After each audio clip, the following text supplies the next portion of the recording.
Bienvenidos a otra cápsula más, amigos míos, de el mundo de la historia universal y de México y otros temas de interés general.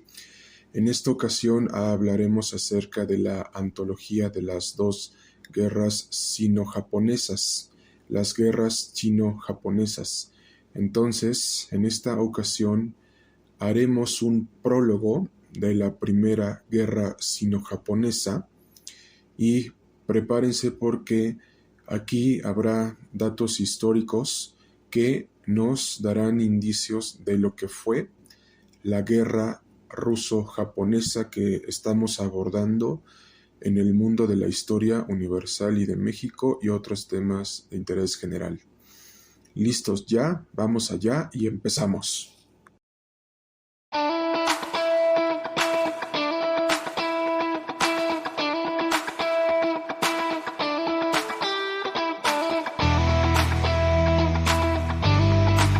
A toda nuestra sociedad y comunidad histórica y a todos nuestros amigos universales e históricos y a toda nuestra comunidad de la historia universal y de México y otros temas de interés general, les queremos compartir que las guerras sino-japonesas, las guerras chino-japonesas, fueron un antecedente que dio origen a la guerra ruso-japonesa.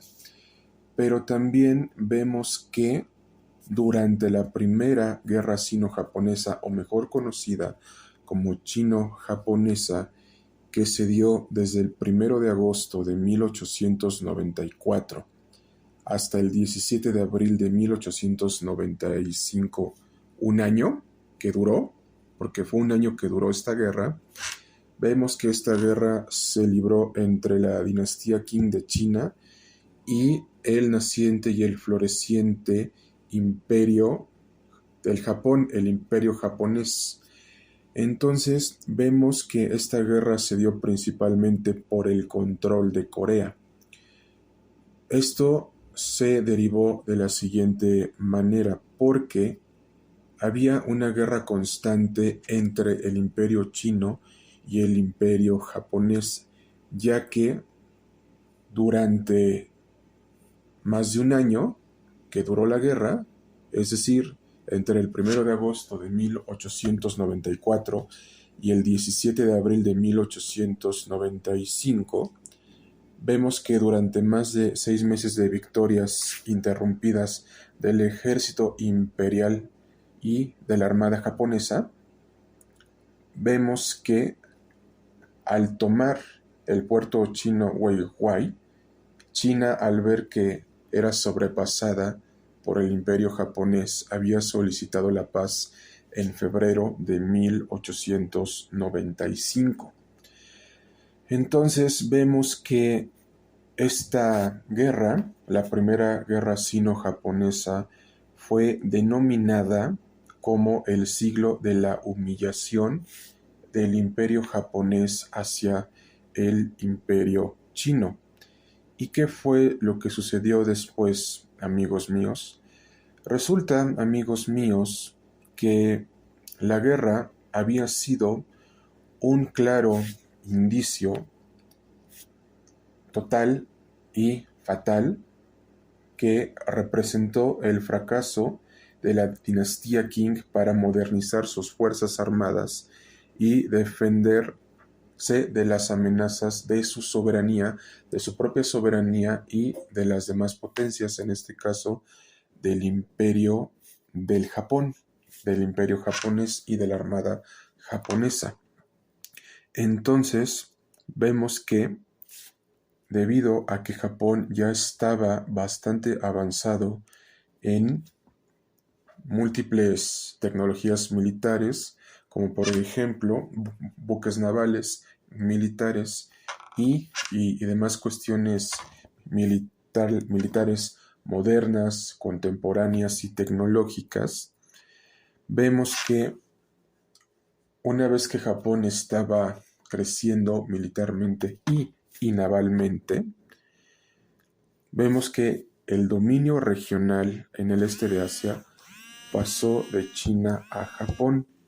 y esto originó que el prestigio de la dinastía Qing junto con su tradición clásica, porque nunca se quisieron modernizar, porque ellos confiaban plenamente en que su ejército no necesitaba armas modernas ni tampoco modernizarse tecnológicamente. Vemos que China sufrió un duro golpe. ¿Cuál fue ese duro golpe? La humillante pérdida de Corea, y que era un estado vasallo de la dinastía Qing. Y esto también provocó una protesta pública sin precedentes en China y a su vez en Corea, por lo que China, al sufrir esta derrota, lo cual vemos que fue fatal, extremista y violento, sirvió como un catalizador, como una de las consecuencias negativas que originaron una serie de revoluciones y cambios políticos que fueron dirigidos por Sun Yat-sen y Zhou Kang, por lo cual estas tendencias militares y revolucionarias se desencadenarían en la revolución de 1911, que acabó con la monarquía. Y es un dato interesante porque vemos que cuando China, en la dinastía Qing, pierde esta primera guerra sino-japonesa con el imperio japonés, con el imperio de Japón, con el mismísimo Japón y con la armada japonesa, vemos que empezaron a haber revueltas no solamente en China, en el imperio chino, sino que también en Corea, con los propios habitantes, y en el propio imperio chino y en la propia dinastía Qing, en donde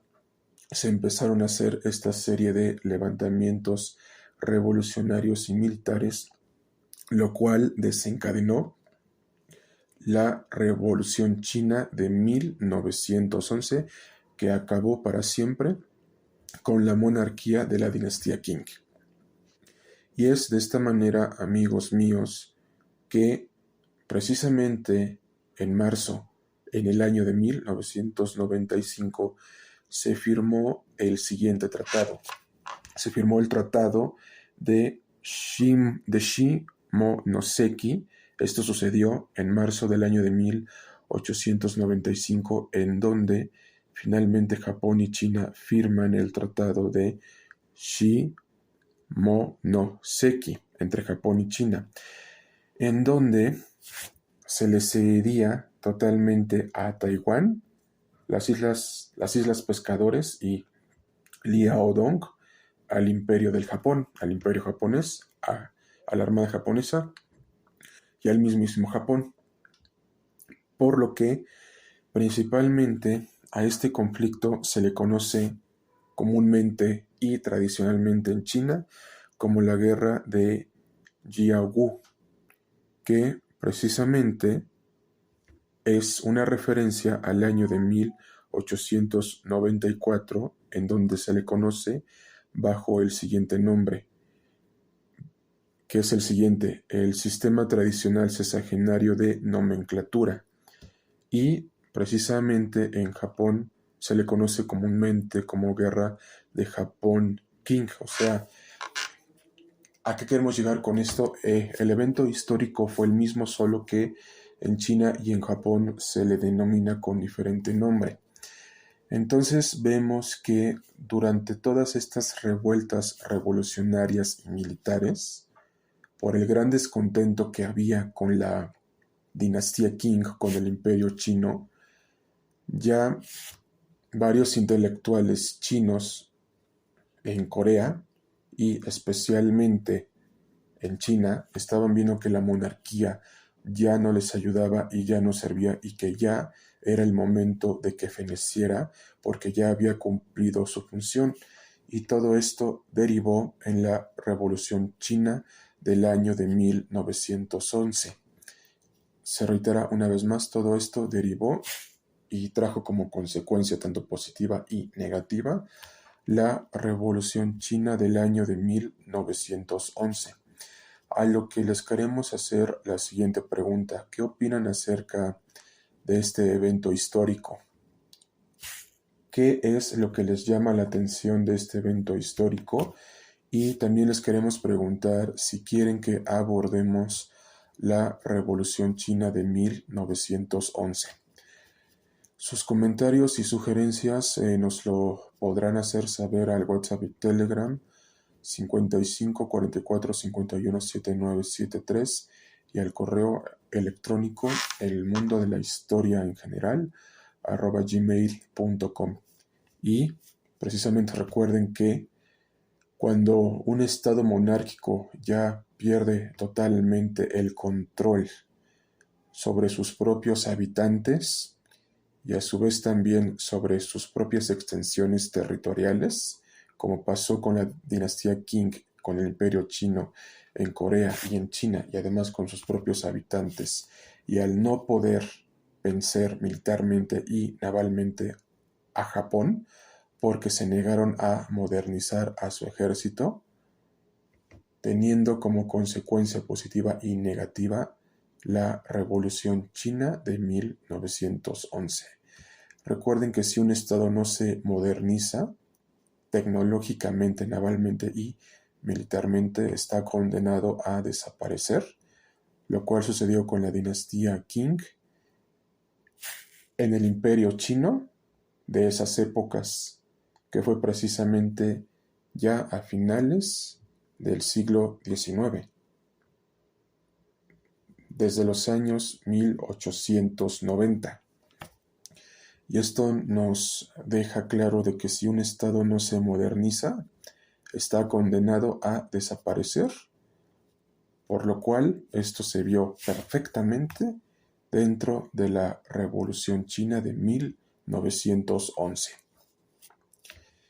Y de nuestra parte ha sido todo, amigos míos, y que tengan un excelente día, una excelente tarde